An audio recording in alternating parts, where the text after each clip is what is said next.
Welcome to Rewrite the Story. I am Ron Simplified Myers, your uplifting life partner.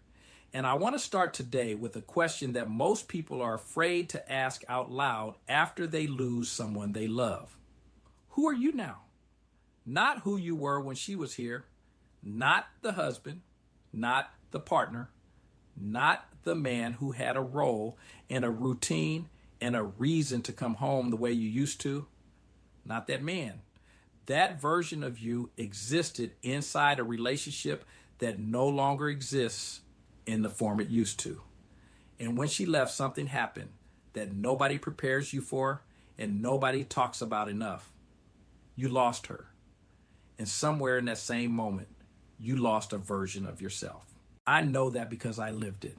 32 years. She was woven into everything I was. My morning started because of her. My decisions ran through her. My sense of direction had her name on it.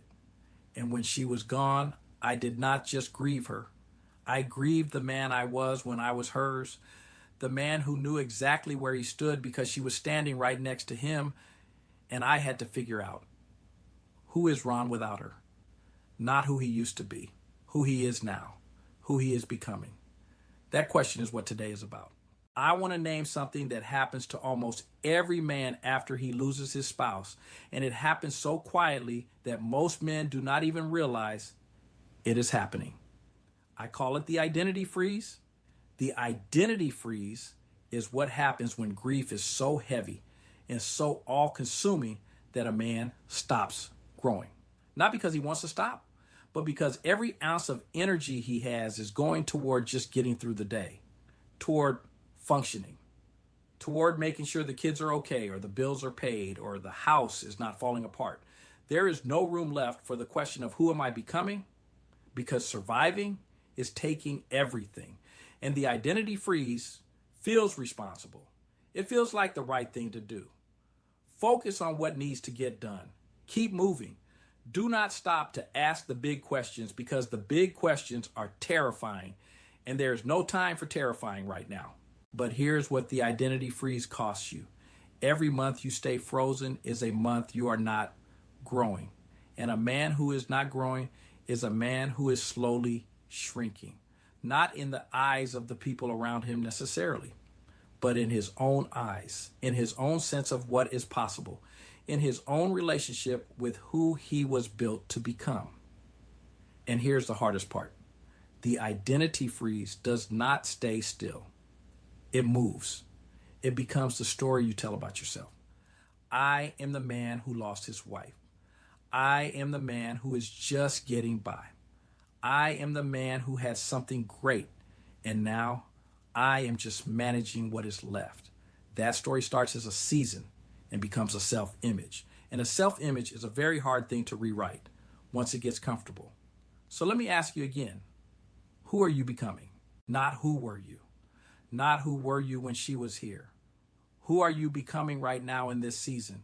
Because this season is not the end of your story. It is a chapter, a painful one, a heavy one, a chapter that is asking more of you than any chapter before it, but it is a chapter, not a conclusion. And the man who comes out on the other side of this chapter, if he does the work, if he asks the hard questions, if he refuses to let the monster of grief tell him this is all there is, that man is going to be someone extraordinary. Let me give you 3 questions I want you to sit with this week, not to answer perfectly, not to solve in one sitting, just to sit with. Because the right questions are more powerful than most answers. The first question is this: what did she see in you that you have stopped seeing in yourself? She knew you. She chose you. She stayed. And in 32 years with the woman I loved, I learned that the people who truly know us see things in us that we have talked ourselves out of believing. What did she see? What did she call out in you? What did she believe about your potential that you have been too busy grieving to hold on to? That thing, whatever it is still true. Loss did not take it from you. It just buried it under everything you're carrying. And finding it again is one of the most important things you can do in this season. The second question is this: what did you put on hold for the relationship that was always meant to be yours? I am not talking about blame. I am not saying the relationship held you back. I am saying that in every partnership, there are things two people carry together, and there are things one person quietly sets aside to make room for what they are building. And now there is space. Painful, wide open, unwanted space, but space. And in that space, there may be something that was always yours. A dream, a direction, a version of yourself you set down gently with the intention of picking it back up someday. Someday is now. What did you set down? The third question is this: if the man you're becoming could send a message back to the man you are right now, what would he say? I know that sounds abstract. Sit with it anyway, because somewhere inside you, there is already a version of you that has done the work, that has come through this season, that is standing on the other side of the rewrite with something to say. What is he saying? What does he know that you need to hear right now? Those three questions are your assignment this week. Write them down. Sit with them in the quiet. Let them work on you. Because the rewrite does not start when the grief ends. It starts when you decide that who you are becoming matters, even in the middle of the hardest season of your life. I want to close with something personal. I told you I know what it is to lose the man I was when she was here, and I want you to know that I also know what it is to find a new version, not a replacement, not a better version that somehow dishonors who I was with her. A continuation, a man who carries everything she poured into him, all the belief, all the grace, all the 32 years of being chosen every day, and walks forward with it into whatever comes next.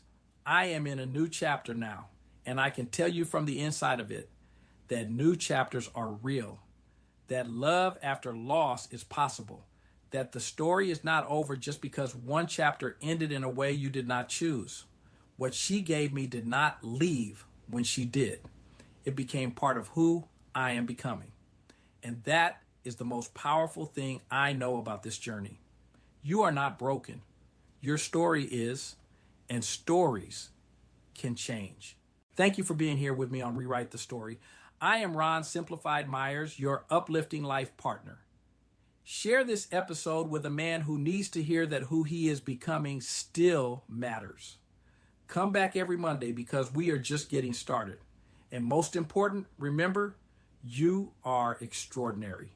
Ryan Reynolds here from Mint Mobile with a message for everyone paying big wireless way too much. Please, for the love of everything good in this world, stop. With Mint, you can get premium wireless for just $15 a month. Of course, if you enjoy overpaying, no judgments, but that's weird. Okay, one judgment. Anyway, give it a try at mintmobile.com/switch. Upfront payment of $45 for 3-month plan, equivalent to $15 per month required. Intro rate first 3 months only, then full price plan options available. Taxes and fees extra. See full terms at mintmobile.com.